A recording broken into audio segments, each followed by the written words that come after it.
What's up, everybody? I'm back with 3 more tips to improve your marker artwork. These are tips that I've picked up over the past week or so, and I'm going to share them with you today. Let's get started. Tip number 1. The first piece of advice is to erase your pencil lines before you start coloring. Now, it's easy to get lazy and skip that step, but please don't. I'm going to show you why. Okay, so I'm going to go in and make a really poor circle.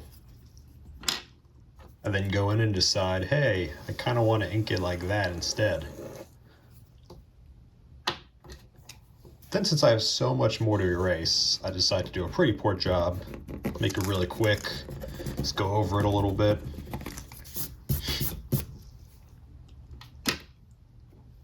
Then I go into color.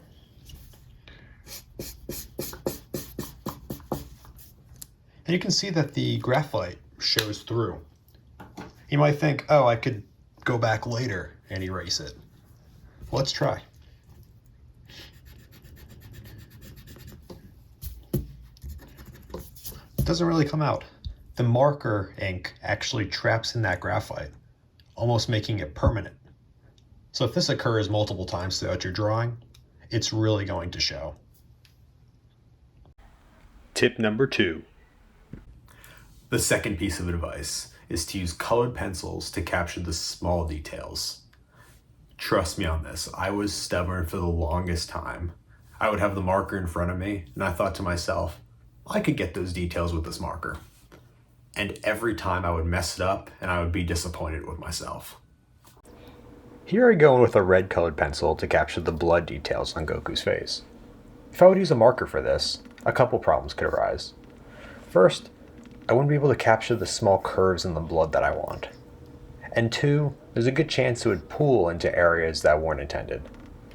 So using a colored pencil here gives me that control I need so I can capture the details that I want. Tip number 3. The third piece of advice is to add a background. That's it. Even if it's just a solid color background will make your drawing 5 times better. If you want to add detail to that background, 10 times better. Here's my most recent drawing, Dragon Ball Z. I had kind of this cool background effect that emphasizes the upward motion. Here is what it looked like before that background. Now, I'm not saying it's a bad drawing without the background. It just really enhances it. I highly recommend just take the extra, even few minutes to do a solid color background. Get that on your drawing. It'll be worth it. And that's it. That's 3 additional tips to improve your marker artwork.